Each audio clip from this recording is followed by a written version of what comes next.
Yeah, making the new IP is, how can I put it? It's just don't do it.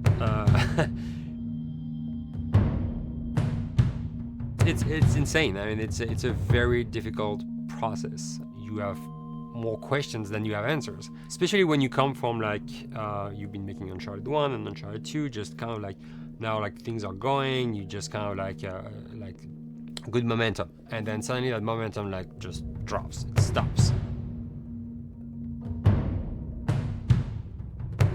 It's a very challenging process to create a new IP, and you're gonna fail over and over again, but that's what it takes.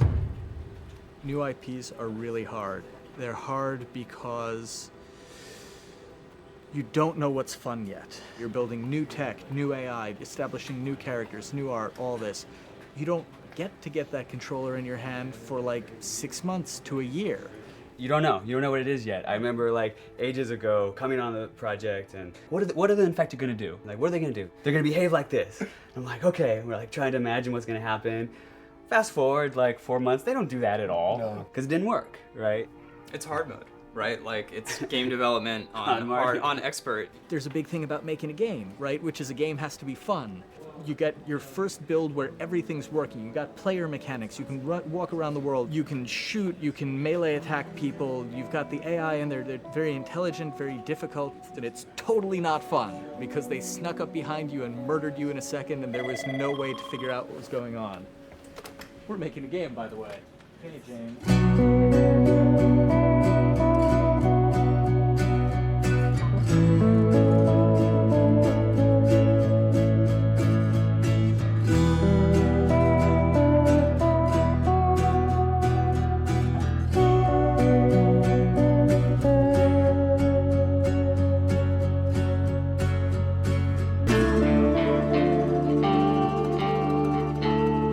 The company has grown quite a bit since I started. I think I was the 12th employee or something back when we got started, but we've tried to stay true to those smaller studio roots. I've been here for going 16 years. There's just no reason to leave. I just like the environment here. It's very non-corporate. I think the way we work on Naughty Dog is kind of special because we don't really like hierarchy or bureaucracy, and no one is really just a manager here. Naughty Dog has a very flat structure. We pretty much all report to the co-presidents and the game directors. I always tell people when we hire them, just like, my job is going to be able to trust you, and that's what I want. I want just to give you something and you go with it, and I know it's gonna get done. We believe in iteration, we believe in collaboration, and we believe in the people making the game working directly with each other. When we have designers and artists, animators, all mixed up, anybody that's working on the same tasks, the same characters, the same areas, put them next to each other so they can communicate a lot better. We don't have a lot of meetings because if you need something to get done, you just walk over and you talk, and then you go back to your desk and you finish it up. And I really like that. I like when I just walk in the office and I see just designers talking with the programmers or programmers over the animators and talking to them. I think that's when really the magic happens. Naughty Dog, we really try to cultivate a culture where anybody can criticize anybody else's work. And we encourage people to be blunt about it and not try to sugarcoat it too much. It takes too long to be nice sometimes. It's not personal. It's based on more like how can we make a better game. We want everybody to have a voice. We want to cut out all the bullshit if we can, making sure that people are making decisions not based on ego, but what is going to benefit the game. When you see that people trust your opinion and that they value it, it's such a great feeling. You really feel like you're working as a team on a collaborative effort. We want to sort of remember where we came from and you know why we were successful then, and try to continue that success now. We make games. That's what we like to do. Back when Uncharted 2 wrapped up and we decided that we were going to build this second team and create a new project, we kicked around a lot of ideas. One of the very earliest ideas was to go back to Jak and Daxter. It's really near and dear to us. We really love those characters in that universe, and we think that there are some interesting stories still to be told there. We started to realize that it was not going to do justice to the franchise that the fans had fallen in love with. It would be shifting it so far in a new direction that we felt that effort would be more justified in developing a new IP. Neil and Bruce came to Christoph and I and said they wanted to do a post-apocalyptic game. I think the core essence of what they wanted to do, though, was to try to tell a story about two people and how their relationship evolved over the course of the entire game. That potential, oh wow, there is something very special about that game. This is going to be polished. Like, you're not sure if it's gonna work or not, and you have doubts. And like, should we be doing a game like that? Should we be doing a first-person shooter? Whatever. Like, you ask yourselves all those questions. And the creative director and the game director are the core of the team that have to really see eye to eye. That's why you have that balance between like Bruce and Neil's gonna try to push just the story and the characters, and Bruce is going to try to push that with just the gameplay as well. And so it's kind of like those guys are just trying always to find the right balance between the two. It's a very delicate process. We feel that the interactive medium has an untapped potential to touch the feelings of the player. You have that connectivity, the fact that I'm actually in the world and participating in what's happening on the screen in front of me gives us some sort of advantage to make you feel connected with what's actually happening. At Naughty Dog, that's what we're trying to do, is pair story and gameplay together. If we can make you feel like you're actually with these characters on that journey, and you're invested in those stories and those characters, then you're feeling, in theory, the same thing that they're feeling. As the story evolved and took different shapes and different forms, the thing that was always there was Joel and Ellie. And because of that, everything kind of grew out of that relationship.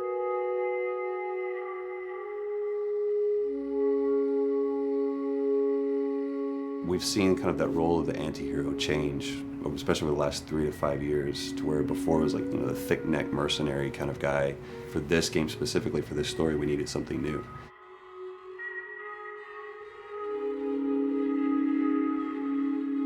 The reason we didn't want to make Ellie Joel's daughter from the get-go is because it wouldn't have anywhere to go. Of course, at that point, he'd be willing to do anything for his daughter because that is what a dad would do for his daughter. If they didn't even know each other at the beginning of the story, then we start from scratch. It's almost like the player has the same relationship to Ellie as Joel does. And we could take our time to build that relationship between these characters. And if we do it right, then the player will be feeling that same growth that Joel does. And we're kind of mirroring that emotional relationship between the two.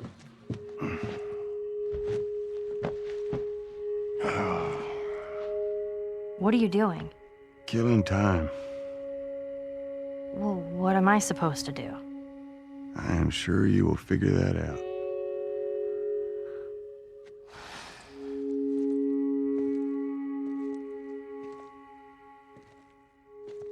Your watch is broken. It's exciting that Neil wrote something like this, where he's like, I don't want to make the stereotypical characters. I want to make real people in this crazy situation and these forced to make decisions that are really tough. Like, what would we be like in those situations? I mean, we weren't consciously trying to pick male or female for characters. You just try to pick characters and just be honest with who they are. It almost doesn't matter, right? Joel's daughter could have been Joel's son. Ellie could have been a boy, and Joel might have been Tess. You could have swapped those roles, and I think the story would have still worked. The focus on female strength, it's so unique. You get to see what's so powerful about a woman through all of these female characters, which makes this game wonderful and unique. There's a crew of Fireflies that'll meet you at the Capitol building. That's not exactly close. You're capable. You hand her off, come back, the weapons are yours. Double what Robert sold me. Speaking of which, where are they? Back in our camp. We're not smuggling shit until I see them. I want Joel to watch over her. Whoa, I don't think that's Bullshit, the I'm not best Ellie. idea. him. How do you know them? I do think having a strong female character, especially like Ellie, is so rare in video games. And as a gamer, and more specifically a female gamer, it's frustrating to me because I'll see sort of the stereotypical female character where she's amazingly beautiful and huge boobs, and she's there to be either the love interest or just because they're like, well, we need to throw a chick in here. We've seen the strong woman or we've seen the weak woman. We haven't necessarily seen the empowered woman from this kind of standpoint. And there's that beautiful scene where Joel finds her inside the house and she's reading through this girl's journal going, is this really what they used to worry about? What shirt do I wear and what boy am I gonna go out with? You know, and to be met with those first world problems that we deal with every day and go, how trivial is all of this? I think it's gonna resonate a lot, not just with, you know, a female audience, but with a male audience as well. The thing that was intriguing to me after the fact is knowing that we're kind of creating a female action hero in a way, and this is her origin story with Ellie. To sort of be such a strong female character that is completely normal looking, regular t-shirt and jeans, and she's 14 and she is still a total badass, is really exciting to be a part of that. There's so few non-sexualized women in video games, especially in the main role, that we were kind of proud that we were creating one. It's very complex, and without the players knowing it, she becomes the protagonist by the end of the story. And that's why she's in the front of the box, and that's why we've been promoting the two of them together so much. Who's there? It is a dual protagonist game, and yeah, I guess I get nervous to think about it in that way.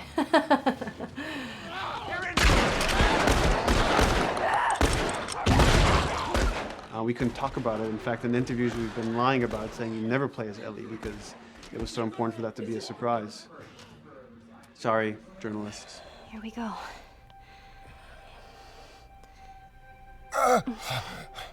Sorry. Hold on. That's it. The tone of the game was set pretty early on that we knew that we wanted to make a really grounded story. We knew that we wanted to make the player feel the sense of tension and dread and go through the same emotional roller coaster that Joel and Ellie were going through. One of the things we kind of struggled with is to say, well, if we want to really ground this world and make it so like realistic, maybe we shouldn't have anything that could be perceived as a monster. Maybe like by just having an infection that just killed people, and it's all about humans and how they deal with this post-apocalyptic society and how different people decide to survive. Maybe that would be enough. And what we realize is because we're making an action game, a lot of the storytelling happens on the joystick. And once we remove the infected, it's like all of a sudden now we can't tell the story through gameplay of what happened to the world. And that's where we kind of went back and kind of brought the infected back in, because it lets you see, once you're fighting them, the threat that people had to deal with that otherwise would just be very cerebral and people could talk about it, but you couldn't necessarily experience it yourself. In a novel that might work, in a game for us, specifically an action game, it didn't work. And from there, when we start kicking around those ideas, and we're just like, what would be cool just to play? The early inception for it really came from a BBC video we saw called Planet Earth, where they were talking about a cordyceps fungus. This cordyceps fungus gets inside of the brain and controls these ants, and mandibles start chomping, they grow up to higher areas, cordyceps fungus sprouts out, and then it germinates. And essentially uses them to spread its infection and take over whole colonies, sometimes wiping them out. As soon as we saw it, we were intrigued by the idea of, what if it jumped to humans?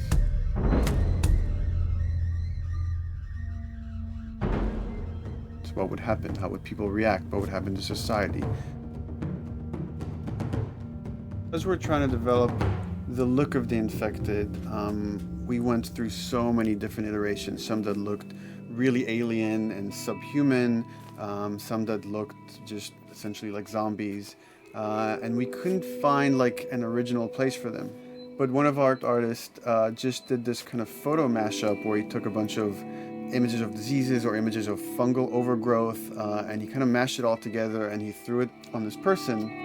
It was a very iterative process, making sure that the fungus felt properly integrated, like it was part of the body, growing out of the body. And not just fungus growing on the head, but it's tearing the face apart, cleft down the middle, this gaping maw of a mouth with the crooked teeth. And it's in great agony as its humanity and its brain is still somewhat functioning. Maybe you still have some human cognitive abilities or thought process back here. This isn't some decaying corpse on the ground. This is a living thing that's going to be coming after you in the world. The fungus is always the focal point. So you can see from a distance, oh, this guy's infected. I can tell straight away.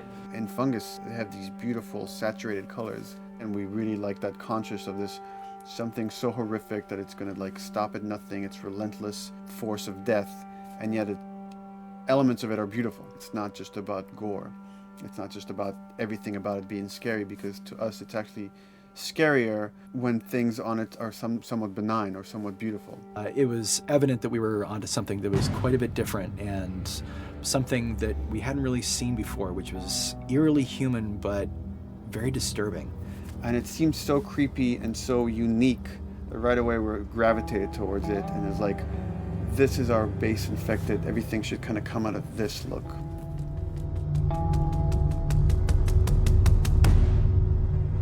So once we had this idea of the face-splitting kind of look that eventually became what we called the clicker stage.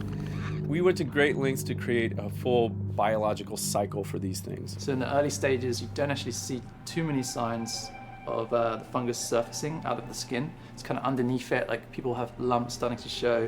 The eyes will be kind of cloudy or lopsided because the fungus kind of originates inside the head. That moves into the next phase, which is the clicking phase.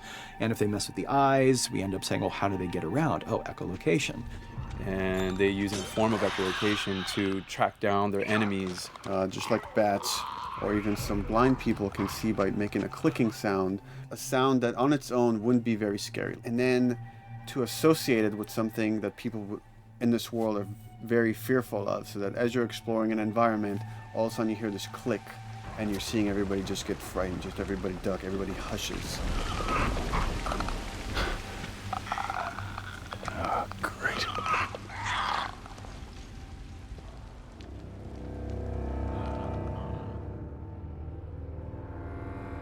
The bloater is the most severe of the stages. So large pieces of the body has been replaced by these kind of fungal plates. The fungus completely takes over the body and blooms. They're kind of covered in things that have been growing on them. Things like moss and like little life on life kind of. What the fuck is that? Goddamn bloater! When the infected feels like it's going to die, it finds like a dark corner and it becomes part of the environment. The human elements aren't there anymore. And then the body is gone. They lay down and sprout and then spew spores. And if people can breathe those spores, they become infected as well. It all had to kind of make sense of how each stage flowed from one to the other. And that's hopefully how we've created a world that you can kind of look through it and understand the science behind it and say, I could buy this, I could get into this.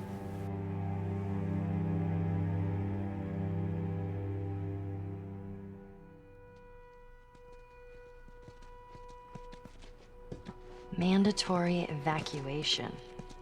Evacuate to where? What do you think? Quarantine zone. See, some places got a heads up before the infection showed up. Most didn't. Over the course of Joel and Ellie's journey through this game across America, you find all these different societies, all these different enclaves, and you get to see how do they deal with the infected. Without the manifestation of this infection, you can't have these people making those interesting choices.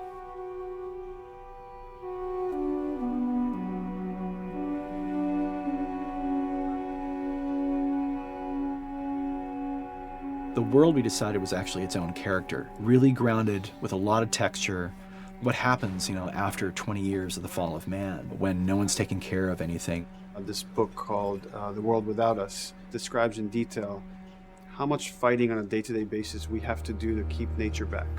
And once you stop doing that, how quickly nature can reclaim that. They talk about New York and how every day they pump water out of the subway system. That system breaks down, within 2 days, a whole city is flooded. And once water gets introduced, then structures collapse pretty quickly.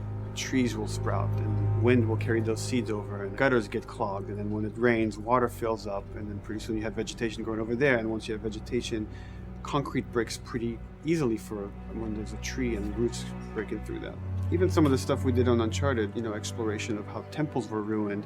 What if you took those ideas and put them in Pittsburgh or Boston? And obviously right when that happened, you can imagine that being pretty terrible to look at. But you think about 20 years later, and with rainwater filling up those sinkholes and then those becoming like little marshes with lily pads in them. We had this wonderful piece of concept art we developed really early on, and there are all of these wild animals that have escaped from a zoo and over the past 20 years have bred, and now they have herds roaming these cities. And that's something that tells you that life goes on and this world is worth saving.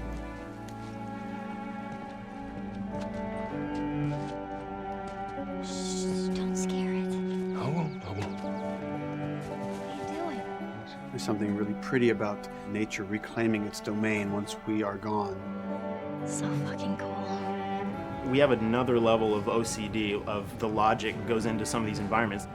Water damage seeps in, and then that creates some little moss growing on the floor, or a tree radiates energy from its base, and that over time starts to melt the snow around, and that's the reason why you'd see those like rings of leaves showing through in the snow. That gives it that extra, you know, believability. This is pitch art. I'll try to start with an idea that conveys sort of the feel of the environment. Something like this, very brushstrokey, very painterly. You can see not a lot of detail, just energy and conveying a mood. This is sort of just a conversation starter, and then this would be more of an actual space. So you start talking about, is this too tight of a space right here? Would the player even fit through there? Do we even want to include water? Those are conversations you start having a little bit later. And then it usually needs several more passes back and forth in order to be tightened up to be the experience that you would see in the final product. So, dude, I was actually trying to figure out right here, there should probably be some dead foliage. It might be cool to see some of the dead stuff around the edges of the green, or like even spilling out into the street. Maybe what we do is, in some of these areas, we use it as like a transition from the actual concrete to the side of the building. So like they're almost sitting on top of a bed of dead foliage, like that really rich kind of like orangey brown color. Sienna or something would be nice. Something real cheddary. That's how you know you're done. The end product often ends up being stronger because that bouncing back off somebody else gives you a result that maybe you wouldn't have even thought of in the first place. All right, here's the bridge. That's our way out of here. As far as concept art goes, definitely the ultimate goal is just helping everybody as much as possible. Me and the background artist will work together. I'll often just go to them because they've got like a really, really good like visual imagination. At some point, you came in almost like flat on. So that's kind of good because the bus station is right in your peripheral view, and you're probably going to enter the bus station. You're probably not going to get lost. But it doesn't at all utilize this cool architecture here, like the bus station sign. Like that's a really distinctive silhouette, and it's a really interesting sort of architectural detail. So we changed the entrance. Look at that. Another city, another abandoned quarantine zone. I think it's a better composition anyway. It's not so like symmetrical. And I think that was done so that this sign read better. If you didn't see the word bus on it, you might not know it's a bus station. So I think that helps. Everything we're doing in the environments is relating back to what you should be feeling in the story or what's happening to these characters. So is that everything you hoped for? Jury's still out. But man, can't deny that view. Come on, this way.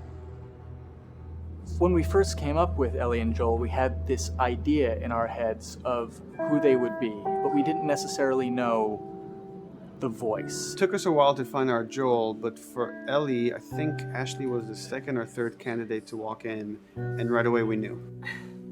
Yeah, you know Why are you so scared all of a sudden? Because I'm a coward, okay? So just get your shit, and let's get out of here. Damn it.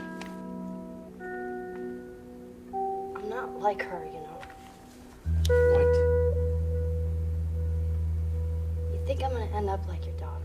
The way she delivered the lines, the way she just embodied that character is like, that's Ellie, there's no question about it. And I saw the character artwork and I related to her a lot. I mean, she's kind of a tomboy and she's kind of tough, and I mean, obviously I'm not 14, and I think that's the main difference between the two of us. I read the scenes and I was like, I need to play this part. You want to be my hero? Forget the whole bit about saving my life. Buy me a stack of these bad boys instead. Where'd you get that? Back your bills. I mean, all of this stuff was just lying around. And then once we had her, we said, okay, well, we're going to do another round. And we're going to have Ashley this time in the casting sessions. The chemistry of these two characters was imperative to get right. Troy was a really interesting casting for Joel because when you see Troy, he doesn't look like Joel at all. You know, he's so handsome and he had like, you know, the frosty hair and totally looked like Final Fantasy. And so I'm like, yeah, I don't know. He's like this tall, pretty. It didn't seem right. I walked into the room fully aware that I was the youngest person that they were seeing for this role. There was a line that was in the audition side that says that Joel has few moral lines left to cross. And so that became the anchor point to the character. But then as soon as he spoke and he had the grit in his voice, warm, yet kind of dangerous. And his movement is just like you bought into it. Why are you so scared all of a sudden? Because I'm a big coward, okay? Now pack up your shit and let's go. God damn it. I'm not her, you know. What? You think I'm gonna end up like your daughter? Lily, you are treading on some very thin ice right now. It was Ellie and Joel. after he read, it was just like that was it. I've done some video games in the past, but to be handed the mantle of a franchise like this was a pretty big honor. Is she alive? She's alive. She's David's newest pet. Ah! Where? In the town. She's in the town. You mark it on the map. It better be the same exact spot your buddy points to. Neil pulled me aside one day, and he said, I have some ideas. And as you're well aware, Neil is a little twisted. He came up with this character, and, you know, I just jumped at it. It was such a departure from everything I've done here for Naughty Dog, to say the least. Name's David. This here's my friend James. We're from a larger group. Women, children. We're all very, very hungry. To be able to put on a voice that, you know, hopefully a lot of people won't know, won't notice that it's even me. Because we didn't want him to be Drake. Drake eating people, that's a whole nother game. How did you put it? Tiny pieces. See you tomorrow, Ellie. You know, certain voices that I can do wouldn't fit the David's artwork, but he showed me the art, and I said maybe it's something like this, where everything's, you know, it's very quiet, and just, you know, he's not really sure, and the voice can break a little. And he just looked, he goes, yeah, that's it. So I'd love to tell you, we hashed it over and we talked. No, it just, I looked at the picture and I tried something. He said, yeah. A few weeks back, I sent a group of men out a nearby town to look for food. Only a few came back. And turns out that the others had been slaughtered by a crazy man. And get this, he was with a little girl. You see, everything happens for a reason. Ashley, she brought humor to it. She just has some really great comedic timing. The way she reacts to the things around the world with a little bit of sarcasm, that teen kind of like trying to get a rise out of you. Now watch your step as you're going out, because it's going to be a little... It just brought a certain levity to the story that the story needed. You didn't even realize it needed it until she started doing some of that stuff. Oh, I'm sure your friend will be missing this tonight. Mm-hmm. It's light on the reading, but it's got some interesting photos. Now, Ellie, that ain't for kids.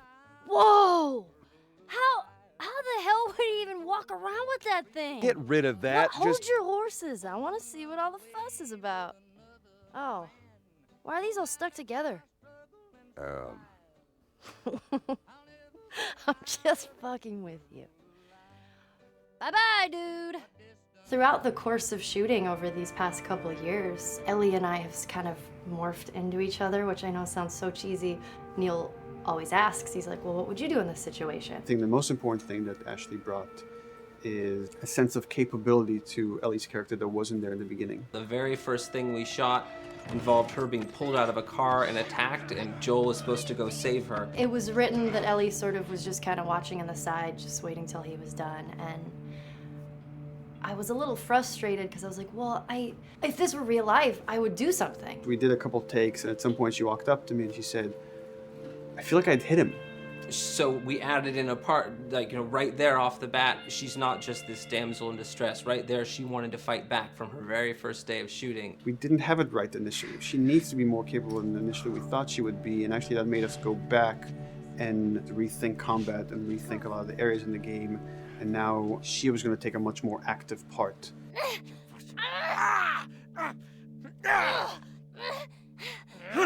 Anything that requires, you know, a lot of body movement, we do with the actors on the mocap stage, and we try as much as possible to use our actual principal actors, use their body motion as well as their voice. We capture it all at once there on the stage. Having the actors perform as well as being recorded at the same time was imperative to get an accurate performance, because every time you split up the performance in any way, you lose some of that magic where they did a gesture or they delivered the line a certain way, and those things have to be in sync, or there's just something subconscious that's like off-putting about the performance when you don't do it that way. You are treading on some mighty thin ice here.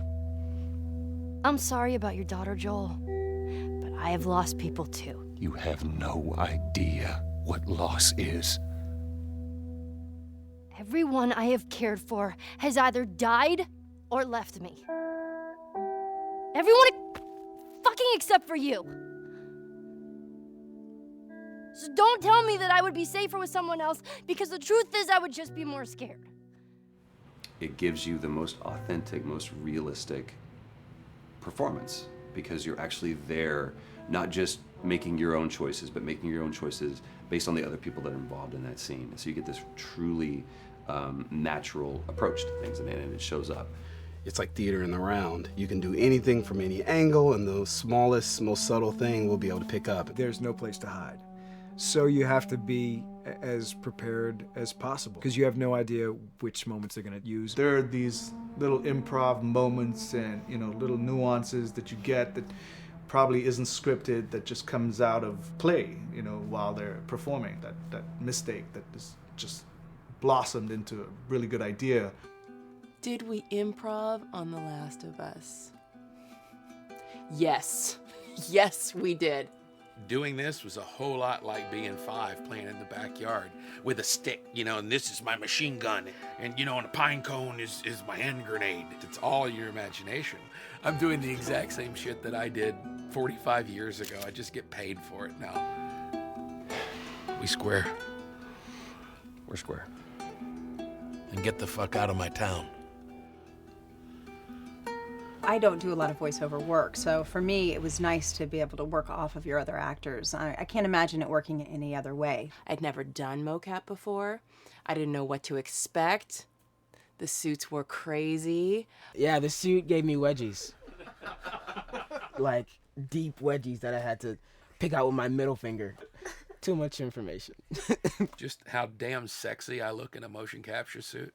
I look like 10 pound of sausage in a 5-pound casing in that thing, man. Once you get past the fact that, like, everybody else and you look like weird clown people with these little dots and stuff, once you, like, give over to that, it really was pretty easy to make it just feel like you're in the moment and in the scene. So everyone that was on this is a slam dunk. This isn't just another gig to them. And that creates a really cool energy for people to really start experimenting and playing jazz. Floor is yours. And action.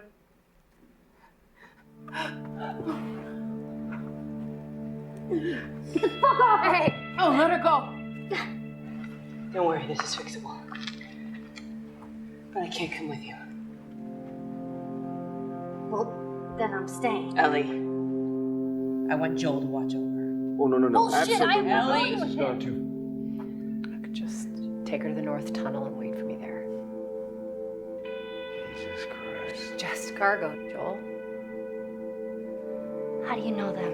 You know, we craft the scene out until it has a good feel, and then we pass it off to animation to clean it up. Real life motions don't necessarily always translate into gameplay. There's something that's usually missing, so we have to, you know, maybe enhance the gesture or enhance the shoulder movements or a breath that you want to be able to feel, but you don't really see it, so you can't really feel it unless you see it. Is everything all right? Yeah, everything's fine. I could have him lean in here a little bit more, like this, take his hand down. When they're on stage, they don't necessarily have windows, you know, so that weight of like really pushing and leaning in, that's something that we would have to accentuate. You know, give him a little bit more weight on that turn, or put his head down a little bit more. There's a lot of dialogue that gets said between the two characters. We have to bring that alive through animation, and we have what we're using as gestures. Why would they mow down all these people? Can't let everyone in. If you turned off the sound, you'd know that they were talking to each other. And that really helps accentuate the relationship that the two have together. We have certain animations that play in the beginning of the game on Ellie. She's traveling with Joel, who she doesn't really know. There's a lot of gestures to make her look nervous, just her overall stance. Later on in the game, they develop a relationship through the animation, not just the dialogue. You can see that she's more comfortable around him. If that reads well with the player, then, you know, we're doing our job.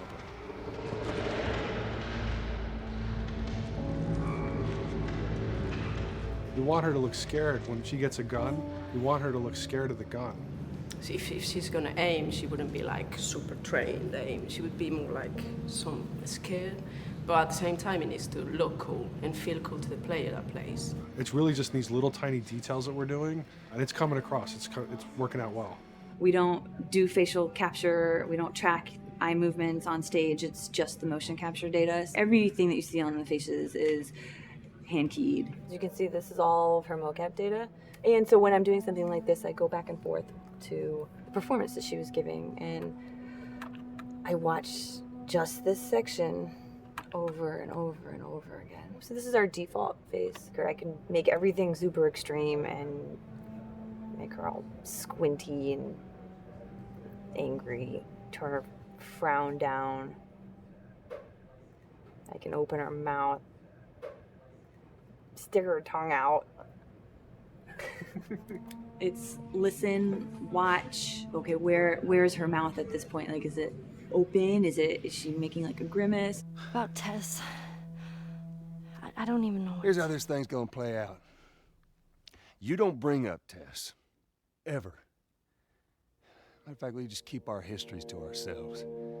We shoot all of it to just get the body motion, and then we'll do a second pass with the cameras. The scene's playing back on an overhead projector, but it's also playing back on a monitor that's attached to my rig. Sean and I would go to the stage and motion capture the camera filming the scene, and so he would get a whole wide shot, a whole close-up for the whole scene. You know, you can change your lenses, you can use your standard 35, 85, 50s, whatever, all that sort of live action camera cinematography, you can apply it on stage. We make sure to go back in and add flaws. We keep the confinements of the room so the camera can't go past a certain wall, because then we have this cheated perspective. If the cameraman bumps into the wall, we keep it. You know, missing focus hits when you're pulling focus, going too close to the character and reframing, those little moments in there kind of keeps it very cinema verite. If everything was too perfect, you wouldn't be able to put your finger on it, but you'd be able to feel it. It would just feel off. It's very much about grounding it, despite having, you know, the option to do whatever we want. Being able to place the cameras anywhere we want after the motion capture gives us both advantages and disadvantages. The biggest advantage is it means that we just have to nail the best performances we can get, and the luxury is that we can always swap it. The 3D world gives you limitless opportunities with cameras and movements, exposures, all that stuff. Most of these cameras are sort of set up like real world cameras. So we have lens, we have f-stop that will create the depth of field. We have aperture to, you know, set our film back and all that stuff. A master, and then I have my close-ups, my over-the-shoulders, sort of just like a live-action production. Let's go to camera 30 at the 23.458. Then I get that kind of weird, you know, bend across his back. The closer I bring the camera, the more bend I get, which is, you know, doesn't look right. It looks less cinematic than if I do that, which flattens the whole thing. And I'm trying to also catch Ellie. Like if you scrub a little more, catch her in the back here. So I want a longer lens of that kind of stuff. Since I've only had experience working with live action before I got into video games, it was a kind of a cool adjustment to be able to have this extra flexibility in post, to swap a line of dialogue for something different, even though that's not what the actors said at that time, and to be able to still have a close-up on them while they said it. You get to make it probably more perfect than you could ever make it in live action. How far are we gonna take As far as it needs to go. Where was this lab of theirs? Because our actors are both the voice and their body, they get to play, they get to try things, they get to work with our director to kind of come up with new ideas, or even our director will have a new idea on the spot that wasn't there in the script, but realizing when he sees it, oh, well, this would actually be better, this might feel better. And those changes all just happen organically there on the set. He could even lead straight into his thing. He's like, no shit, yep, Tyler wanted to do that, so we rented 2 Harleys and drove cross country. Keep it pretty succinct. Like, we got the bikes, rode them cross country. Cool.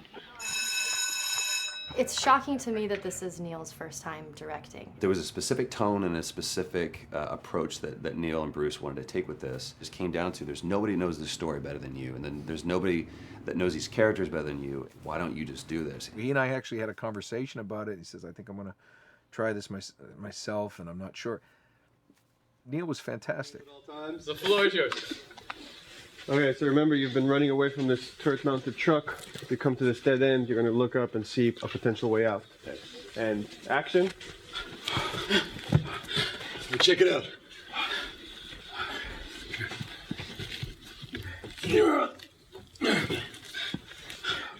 I mean, his writing is honest, and it's dangerous, and it's natural. And I love his economy of words. He doesn't hit everything on the nose, so it leaves it open for you to interpret and bring some nuances and things like that. The entire process is collaborative, but really it's led by Neil's willingness to change and flow and decide something doesn't work, fix it right there in the moment. And it is something that's very foreign to the way that TV and film is done now, where everything has been micromanaged by the time you get it to the table read, and no one wants you to change anything, and everything's very precious and has been rewritten with notes from 20 people in suits, and you can't do that just anywhere in entertainment these days. Yeah, I want to make sure. I think I swung too far over to this way, and now it's a little bit of making jokes about it, and I need to bring it back to center a little bit. There's one scene in the game where we see Joel not as a ruthless survivor, but as a father. I knew from the very beginning that he was going to lose his daughter, and I just told Neil, I was like, when that day comes for us to shoot that, I need a heads up. About a week before, he said, it's time, we're going to do that scene. I was like, okay, because I knew that I was going to have to go to this place that you don't really want to go to as an actor. You want to find some aspect of reality that you can empathetically draw from, Troy and I were both kind of just like walking around for a while and just kind of getting into the zone, and well, my grandpa died when I was 8. He was like my dad, and so that's always what I use to get into that place. I started recalling all those memories and starting pulling up all those feelings, and they're just right underneath the surface. When I walked back in, everyone realized that something was different. They kind of calmed down, You could feel the energy just like drop a little bit more. It was brutal. I lose my shit. I mean, just completely break down. Don't do this, please, God, no. Oh, God, no!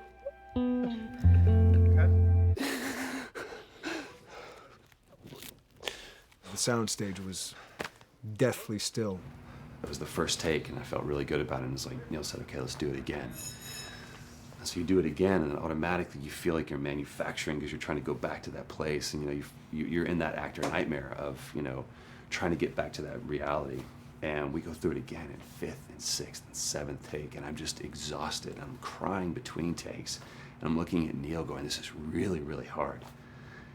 And finally, after like the 8th or 9th take, he said, all right, I think we got it.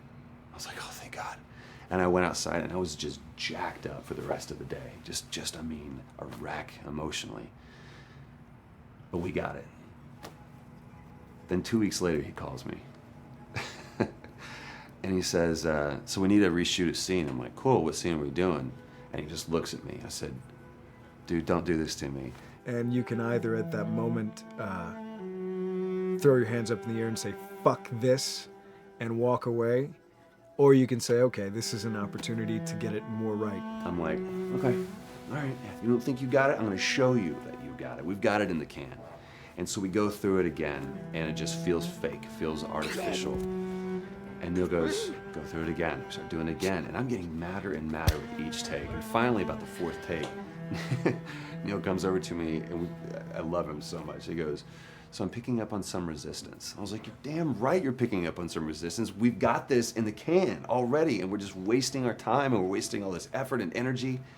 And then he started talking me through the scene. And he was like, what I need you to do is I need you to just strip yourself of all these ideas, and I need you to hit this beat, and this beat, and this beat, and this beat, which just makes it sound so mechanical, and it's such an emotional scene. So we start going through it, and literally I am mindlessly doing these things at this point. Okay? I know it hurts, baby. I know. So I'm gonna lift you up. I'm gonna lift you up. I'm gonna get you over here. Come on, baby. Come on, work with me, please. God, baby. Sarah. Sarah! Don't do this to me, baby. Don't do this to me, baby. Come on. Come. And he stops, he goes, now we got it. And I realized that the reason why I wanted that first take to work was because I wanted everyone to look at me and go, wow, what an actor. And that's not what the scene needed. Those moments where you just have to sort of calm your ego down and just go back and do your work. That scene actually works, not because of me, but in spite of me. And that really is the marker and definition of working with a truly good director. There are many like it, but this one is yours. Why don't you have a seat?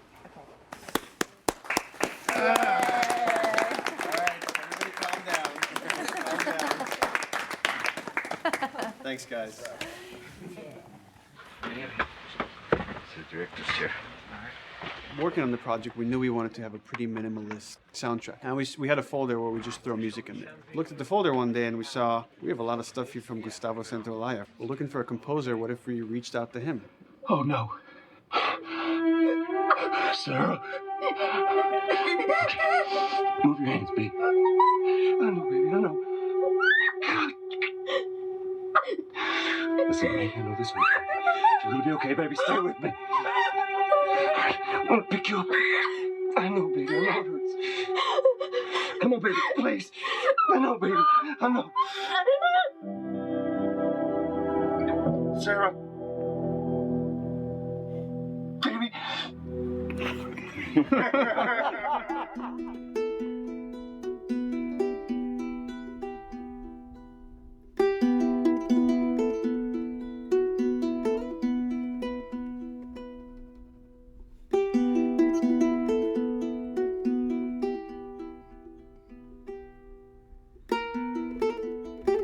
My life has been and still is kind of like a road movie. I grew up in Argentina. I came to the United States in 1978 because we had a horrible political situation in Argentina. We had a military dictatorship where 30,000 people disappeared at the hands of the government and many other more were tortured, and I was blacklisted. It was just impossible for me to keep on living there. I've been jailed many times since I was probably 15 years old just because I had long hair and I play an electric guitar. So I had to embark on this trip.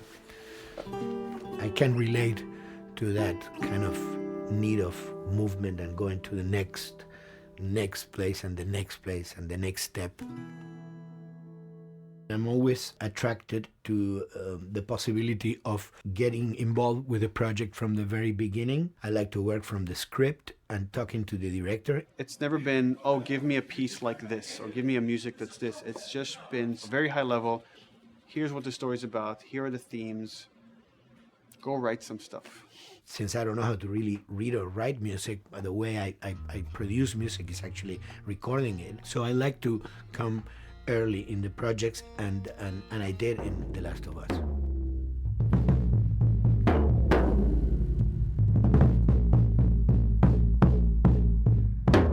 One thing that was fantastic from the very, very beginning was the freedom I had to try and to do whatever I felt could work, you know?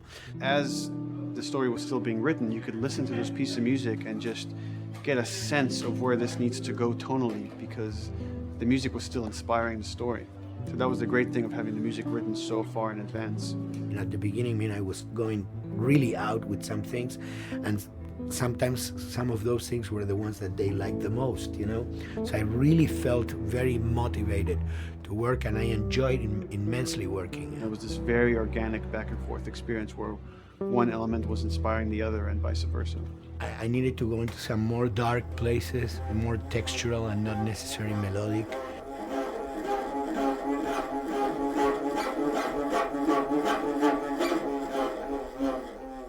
I'm always trying to sort of push myself into playing instruments that I don't know how to play.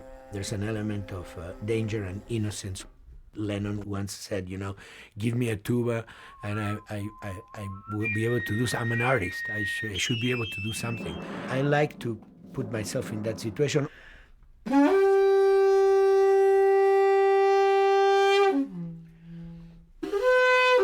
So these are just PVC pipes, the one you use, you know, in constructions.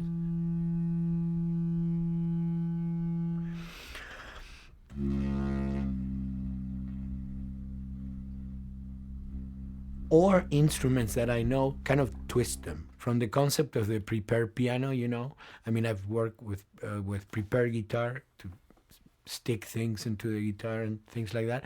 And also in The Last of Us in particular, I work with a detuned guitar. So I really tune the guitar extremely low. And the result is, you know, strings that are very loose and will produce not only sound, but produce noise.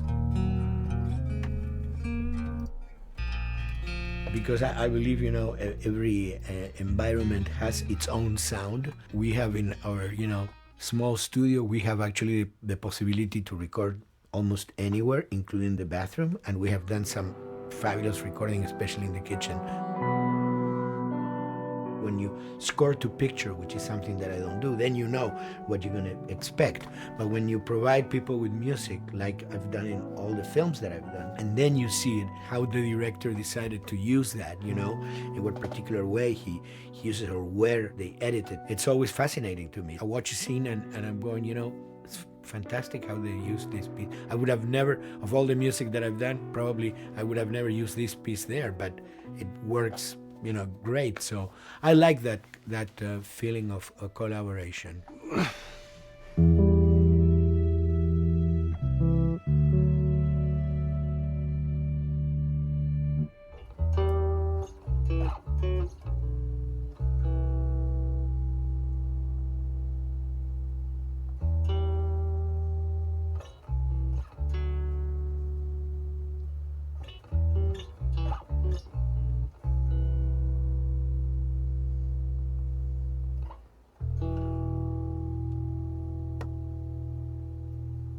I think, you know, the guys also that work in programming and adapting that music to the game, they should share a lot of the credit for the end result. In the beginning, there was silence. Yes. Then they hired sound designers. Then they regretted that decision.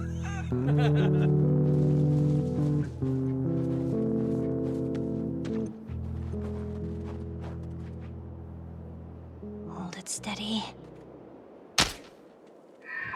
Ha! Got you!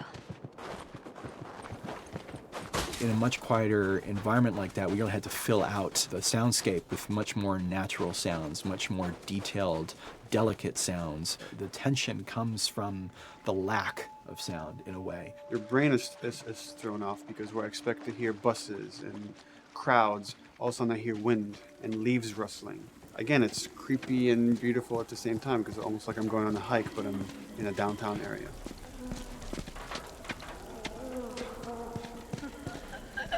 Get up over this truck.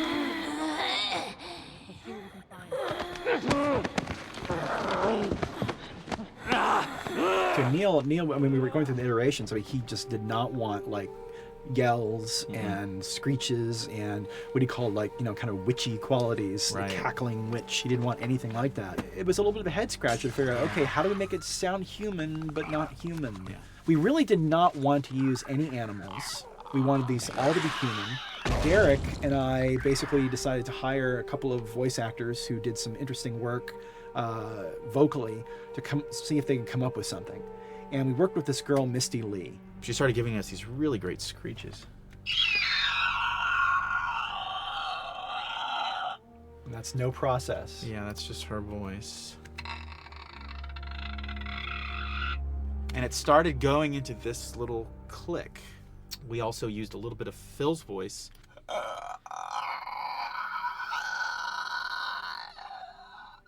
We'd combine that also with an occasional, Derek. That's just me, you know, moving my tongue. And what that kind of did was it sort of grounded it all, like maybe in the mouth area, the wetness, all that kind of stuff. And it adds a nice texture, actually. This is a composite of all the bits I just told you about.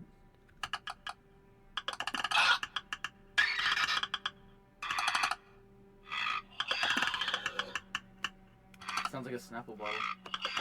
Oh, the lid? Like the lid, yeah. That's a good idea. Fuck, where were you guys like months ago? Why did we think of that? Why did we think of that? Stupid.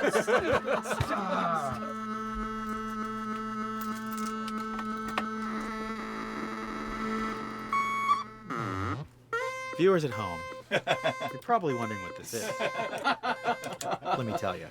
About 10 years ago, I saw this Synthy A suitcase synth.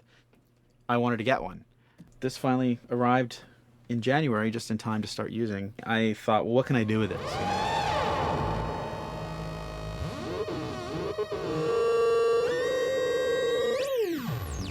In Lakeside, there's a whiteout that happens, and this thing has a noise generator, which gives really convincing wind sound.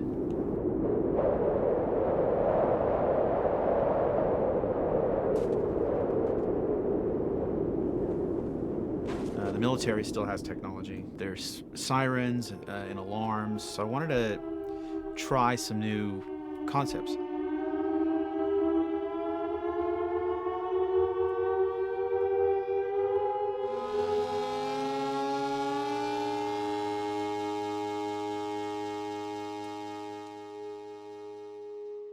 Man.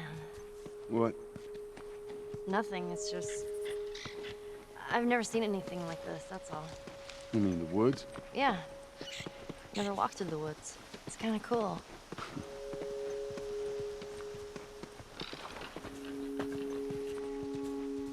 We consciously take in consideration lighting in the beginning. Most of the game, we don't really have any real man-made light sources, so everything is naturally lit. In the past, you know, we could use a lot of artificial light, but in a world that has no electricity. We have to hide most of the time, and that requires getting very close to certain assets. Just stay back.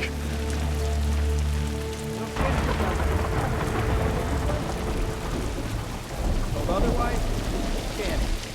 Detail's expensive, and if you build up too much of it, you end up running into technical problems, right? Your engine slows down. When the frame rate goes down, everyone can bring up the profiling tools and see which parts of the frame actually cause the drop of the frame rate. This is the profiling tool. These are all the SPUs. Here's the GPU, and then here's the PPU. You can see, like, here's the main process, and here's all the sub-processes, and you can see, tells you, like, how many milliseconds and cycles it's taking. The programmers are whiz at modifying this stuff and realizing, oh my God, why is this thing so big? We're taking 10 milliseconds on this thing. And then that's when they come over and find somebody and hit them over the head with a club and be like, why are you doing this? I love, we put the 30 frames per second goal because that's what we shoot for. Someone nicely put the 60 frames per second goal. It's like, yeah, we're not gonna hit that. Lighters usually can come up with different lighting setup that still looks great, but is less costly in terms of performance. Did you talk to the character artist about her hand? So her face is getting a lot of spec, but then her arm is just like bone dry. You think something we can tweak in shader? We'll have to send back to character team Michael to take a look. I can play with the lights and see if that creates more like spec. Yeah. I've never ever focused so much on lighting and how much sensitivity there is to that here. One of the first lighting scenarios I had to do was like 7 a.m. like overcast. And I'd like wake up early and like take photos with my phone. What color are the shadows, what color is the light? It is a master's course unto itself of how to deal with ambient lighting because I've never had to use it so much. Man, this is kind of sad. What is? All this music that's just sitting here. No one's around to listen to it. I don't know. It doesn't seem right. All the characters cast soft shadows onto the environment. Even when there is no direct sunlight or no direct light sources, we still have nice fuzzy shadows. When you're walking down the hallway and you see your soft shadow goes along with you projecting on the wall on the environment, that make everything look real.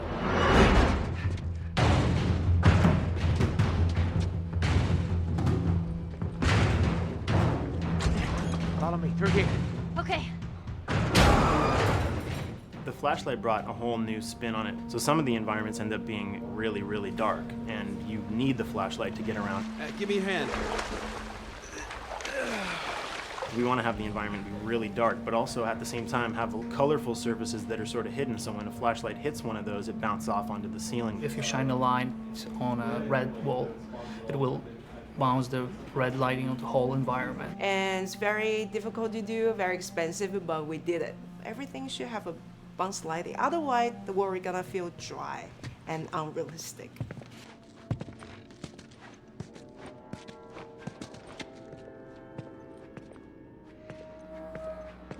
I guess this is where the assholes sleep.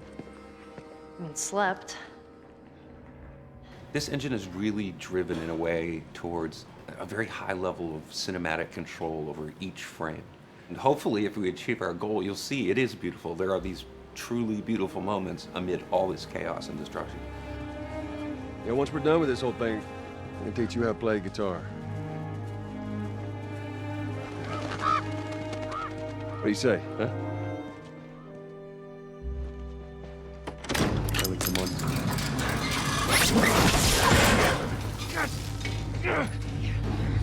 I got you. Damn it, Bill. What just happened? One of Bill's stupid traps. There, that fridge, it looks like that's a counterweight. Okay.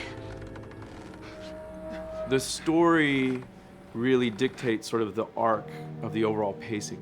Storytelling would always want to be subtle. They would always want to keep the world grounded in reality. But gameplay has requirements where the player needs to see this thing. The player needs to immediately know that the enemy is attacking, that this room is dangerous, that this room is a puzzle that you have to solve. What are the things that we can do on the joystick to make you feel the same way that these characters are going to feel when we get to this next pinch point in the story? There's a turn in a scene that we need these characters to take, and we need you to feel it or understand that, and that means you have to play it.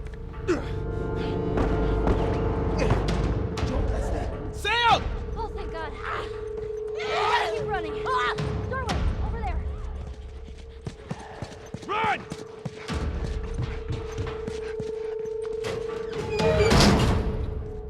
We really want to make sure that there's that contrast between the negative space and then the high tension spikes.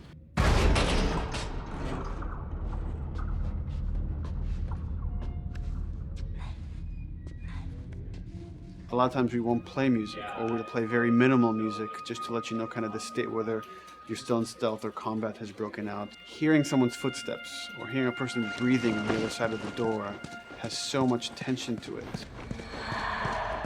You hear that? Shh, quiet.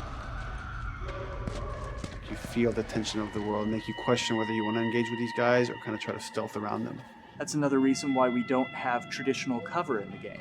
You smoothly move around everything, contextualizing with the environment, but you're never locked down. We want the player to, with that crafting system, with the scavenging system, with all of the abilities available to them, to constantly be moving around and changing as the moment arises. Gameplay is all about, I have a limited set of tools, and how am I going to use those tools and those limitations to overcome this obstacle in front of me. And that obstacle might be infected, might be another class of humans that wants to kill me for a bottle of alcohol in my shoes.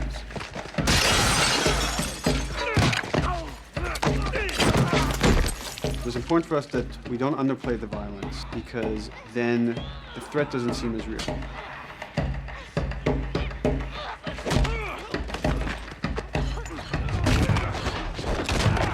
We see video games as this incredible medium to tell stories. We want to treat it as equals to books or comics or TV or movies. This is subject matter that would not be considered out of the ordinary to tell in one of those other forms of entertainment. Fucking hunters. See, this could have been us. We wanted you to buy just the desperation of these people and why they're behaving this way, because it's so brutal. And at the same time, we didn't want to make it so over the top, stylizing it, so then it doesn't become as real. It was important for us actually to hit that middle ground where it's kind of disturbing. That glint that's happening on that curvature, it'd be good if there was a way that we can guarantee that from this angle, we're seeing it. It seems but really it's flat. overall too bright and opaque. Yeah, looks like paint. Yeah, see, the blood on the ground works really well. It's something about the other shader is messed up in this environment. We got to fix that to unify the look. Shouldn't make you giggle or laugh or any of that. You should be kind of appalled by what you have to do, but you understand why you're doing it.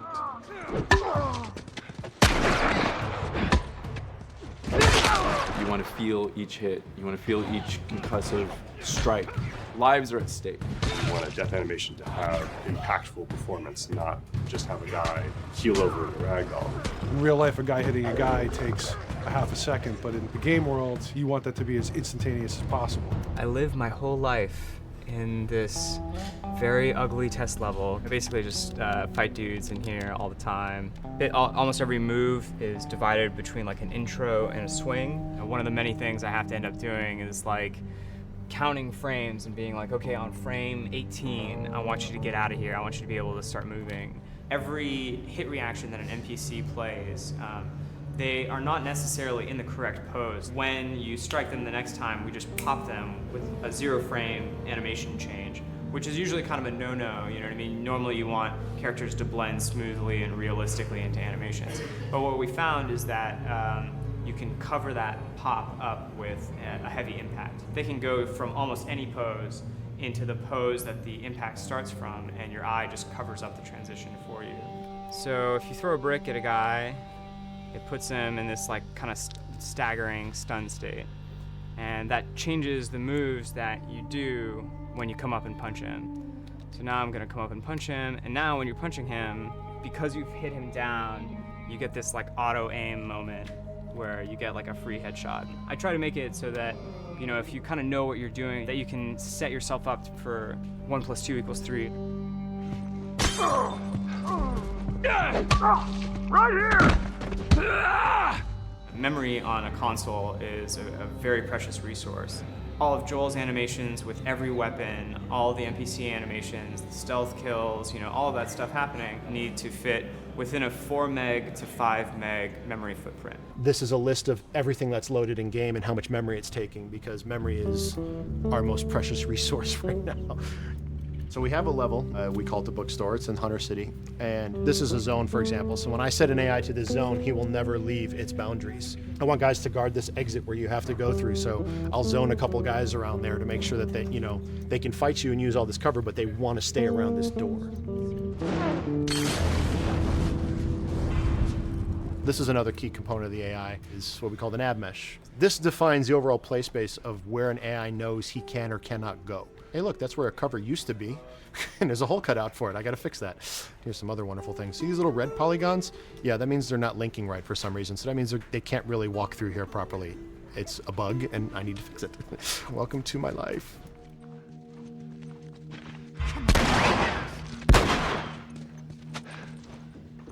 Hey!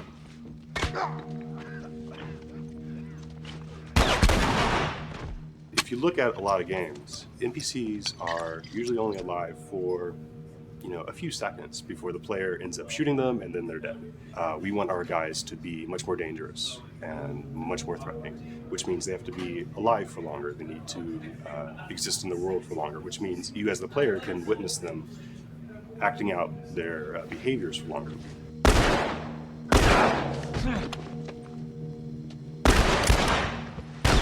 So we've been working really hard on our AI systems. Back of the box, biggest bullet is going to be like AI. So we tried a number of different prototypes with the buddies, including having Ellie be super independent of you. She would try to flank the enemies, get behind them, or get between you and them. And a lot of times those decisions should surprise you, just like a real person, a real character would surprise you. And we discovered after many different prototypes, the best thing for her to do generally is to stay very near you.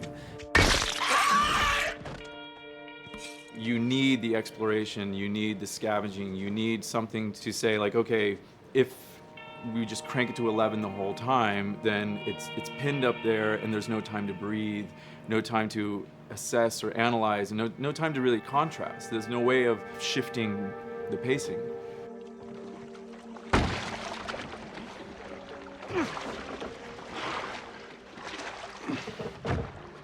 Puzzles are really weird, especially like Naughty Dog puzzles. I think they're very simple and satisfying.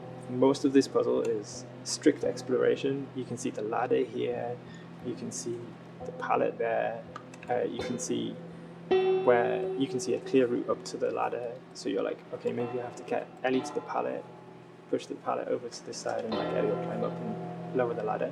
So that whole part is like, that's not a puzzle, that's not regarded as a puzzle, but when you feel like you've got to the solution and you're like, okay, I'm going to climb this ladder, and you climb it, and it breaks off, hopefully then the player will feel a little bit stumped and they'll be like, I'm not really sure what I am meant to do now. And so this is where the puzzle starts. Hopefully at this point, like all of the elements that the player needs to solve the puzzle are very familiar to them because they've been through the previous exploration beats. They're improvising with elements that are at their disposal. That's a really sort of like strong theme throughout like The Last of Us. Like you're a survivor, you'll take whatever tools you're given and you'll use them in like creative ways to survive.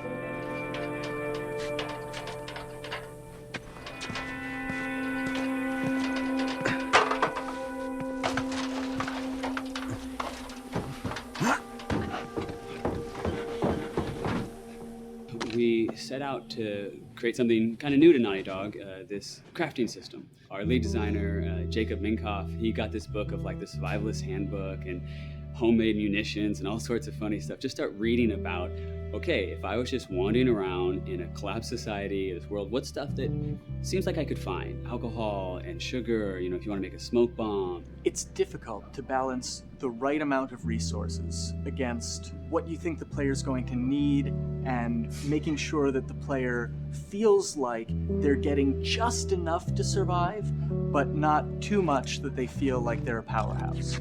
We wanted you to be forced to make some choices in the world that showed how depleted the resources were. So if there's a particular point in the story where the characters are having a particularly difficult time surviving, then we want you as the player to be finding fewer items, farther apart, harder to survive. We will item starve you at the same time that those characters are feeling starved and worn out. Then you expose something to them. Oh, here's a cache, and if I can just get into that cache. Oh, look, there's a wealth of things in here. God, I was so worried. My health was low. If I had run into a combat, because it's always that thing in your head, it's that Hitchcockian thing about the danger that you see is less meaningful than the danger that's in your head.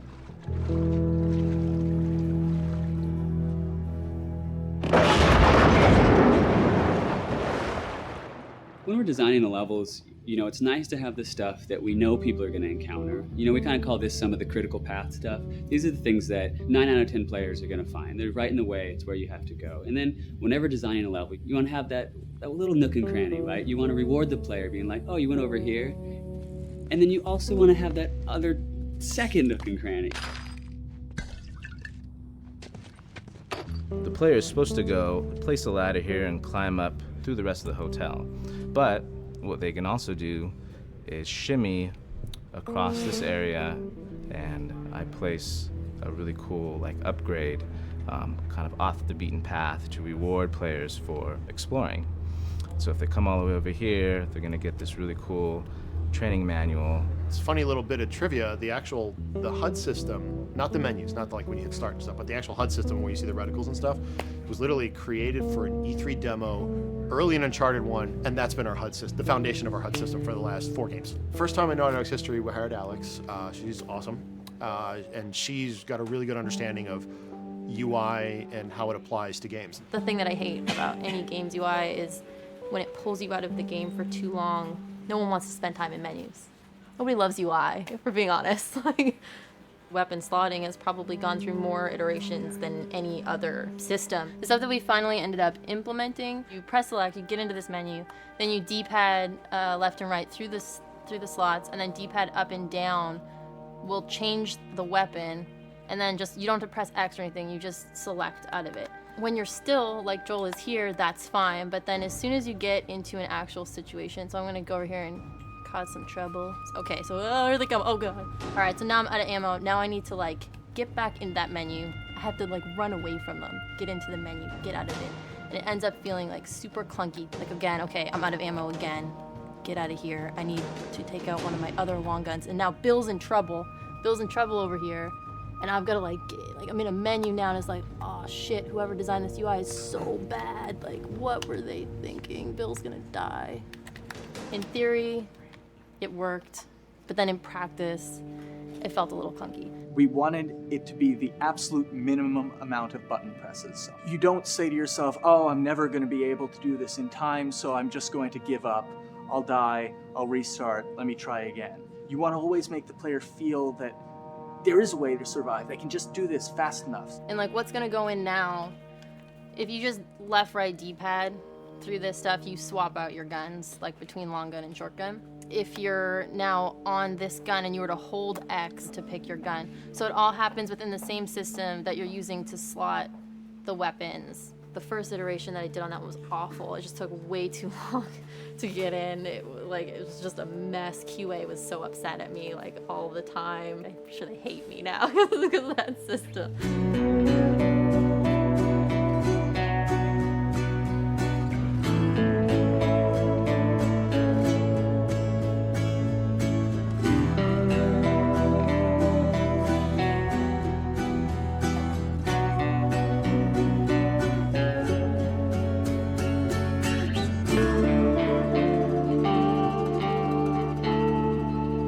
I think the way the industry is kind of maturing and changing in general, you're seeing a lot more focus and importance on refinement and polish. So having internal QA really helps.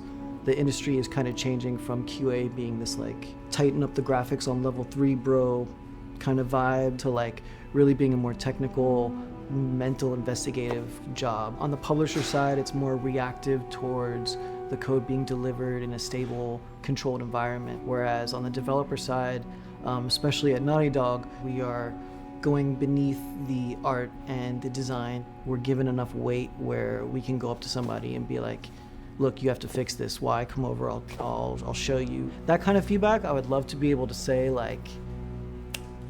that was us, but it gets so diffused throughout the iteration process that you're just kind of adding your I guess genes into the gene pool and then just seeing what happens, you know what I mean?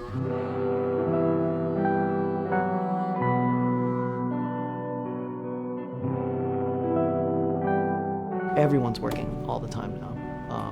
But I tell people 7 weeks and then you can have tons of time off, enjoy the sun, you know? But for now it's this is it for everybody.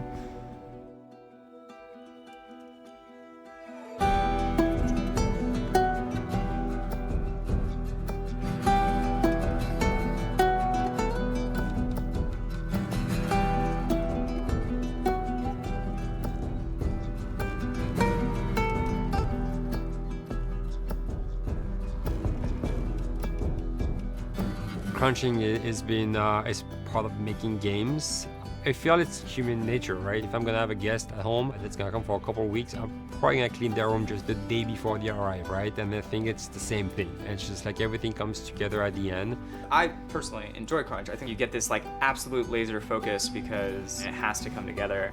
There's a camaraderie that also comes There's a together. camaraderie, totally, yeah. The vibe is everywhere, you know what I mean? Everyone's kind of like giving it 150% at this point. We're getting there, right? You start to get these glimmers, and I don't think anyone who doesn't make games realizes how late in the process you get those glimmers. 1 week before we shipped that press demo, we're all like, this kind of sucks. What's going on here? It's like, we need to dig down and find this. And in 1 week, like 1 week, the fun came together. Like you're shooting at a guy and then somebody flanks you and you hit him and you avoid the other guy who's shooting you, and then you flank and go behind cover and you're like, oh, that 5 seconds in that 15-hour game was really, really fun.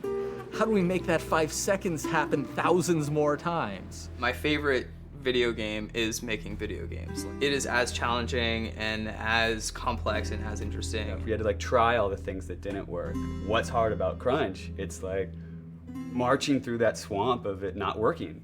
I mean, nothing's ever really final because you can always make something better, always. So we're constantly changing and constantly reiterating and trying to make it better and better and better, pretty much until we ship.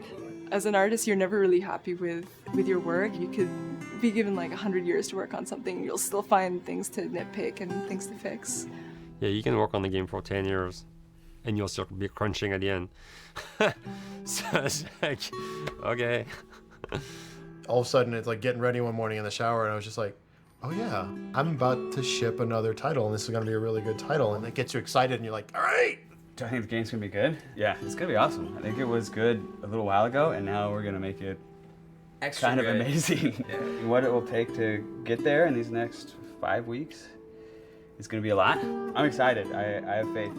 Every time we're shipping a game, it's terrifying.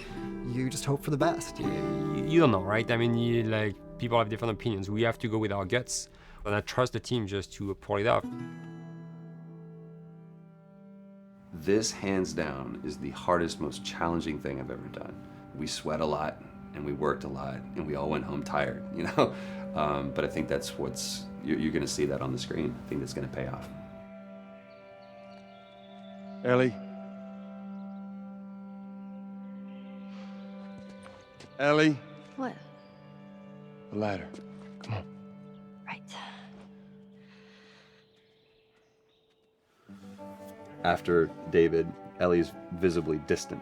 You could have done a cutscene to show, hey, you're being very distant, and she's not responding, but to also do that in gameplay to where it's something that you've done just countless times throughout the game with, you know, let me boost you up here, get the ladder, bring it down so we can do this systemic thing, and the character responds with that, and you have to actually go over to her and go, hey, come on, the ladder, we've done this, let's do this. It's a subtle choice. Like Bruce and I talked in the beginning, is like we have these mechanics, how can we exploit them in a narrative sense? And that's one of those opportunities.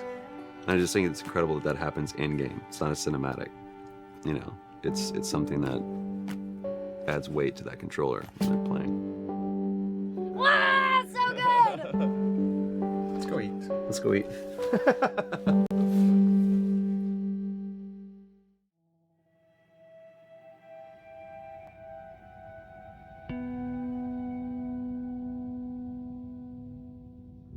It's extraordinarily humbling, and I mean, it's kind of beautiful in a way that as creators we get to do something that's true to our hearts, and then other people pick up on that same sort of passion. We're taking all these risks with the game and making a more complicated game, a more nuanced story than we've ever done before, and it's something we really wanted to play, but we had no idea what the public, how they would react to it. And of course, it was really, really exciting for us to see that people didn't just buy into it, but they were really excited about the world and the story and the themes and the subtext that we were putting into it.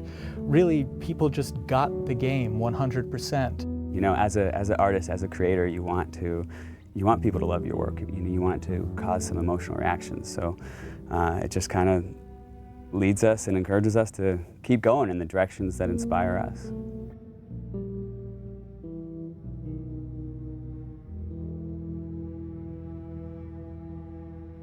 The Last of Us: American Dreams, the graphic novel we released through Dark Horse, co-created by Faith Erin Hicks, the co-writer and amazing artist on that comic book. And it introduces the character of Riley. And in it, we get to see kind of Ellie coming out of her shell and she starts taking on these attributes from Riley, but it's the first day they meet. And it became really interesting to us to say, okay, months later, after these two have become best friends and they've had this falling out, where does that relationship go? In discussing ideas, it's like, what if we got to play through that kind of relationship? What if we saw that relationship? And it gives us an opportunity to test out various mechanics and storytelling ideas that maybe we couldn't test on the scale of the full game, but doing it in a smaller time frame allows us to try out these ideas and say, okay, that's interesting. How did that work? The comic book was kind of a great way to see a little bit of what Ellie and Riley's relationship was. So when we set out to design the world, we already had a point of reference that there had already been some great work done just in terms of some of the visuals and some of the language between Riley and Ellie. I think we had a sound story pretty early on that we felt was compelling enough to okay, that justifies us moving forward with the idea of single-player DLC. Now you have a team of some burnt-out, frazzled people that you're trying to say, like, okay, guys, let's go again. Can we do it again? And that's a lot. That's a lot to ask of anybody after 3.5 years of grind. We kind of right away knew we wanted to focus on Ellie. We wanted to tell a little bit more about who she was before all this. We also felt like some people were wondering what happened in that time span between when Joel gets really injured and then you play as Ellie. And I felt like I wanted to meet Riley. Like I want to know her. I read a little bit from like the comics, and you kind of had this image in your head in the character, but you kind of really don't meet them until you start to see them. And once you get the actor in there, once you get these people, they really start to come out. All this time I thought you were dead. Yeah. It was interesting sort of this time around to be with someone new. When Yanni came in during casting, I was like, that's totally who I saw in the comic book. That's totally her, that's totally who I heard. You need to cast her. I was a bit intimidated to kind of come on to something that's so big. It's different, Ashley started with it and you're, coming in, I guess, as a sophomore, you know what I mean? Like, you feel like, oh gosh, am I gonna fit in? And then will I really be able to live up to the standard that's so high? With The Last of Us, we got to see the events that led to who Joel is during the game. We never get to see that with Ellie. With Ellie, we're picking her up at the outset of the journey.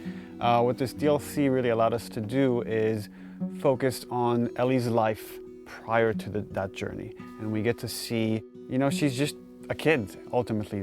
Despite, the journey she's about to go on, you get to see her have fun, and you get to see her playing with her best friend, and you get to see her be romantic with someone. You definitely see a very different side to Ellie. Being with another teenage girl sort of brings out that playfulness and that silliness that you see glimpses of that with Joel, but it's different hanging out with a 40-year-old dude. You know Ellie as this really tough, strong kid that has gone through so many crazy things and has seen so many things, to this other side of her, a little bit more vulnerable, softer side of her through the eyes of Riley. So it's a really interesting relationship there because you get to see somebody who really influenced who Ellie is and taught her how to survive and be strong. And then you see that playful Ellie, and you see the events that are shaping her and changing her, and how she loses the one person in this world that she cares for. And then you understand why she's willing to fight tooth and nail to not lose Joel. She's already lost this person that she loved. She's not about to let it happen again.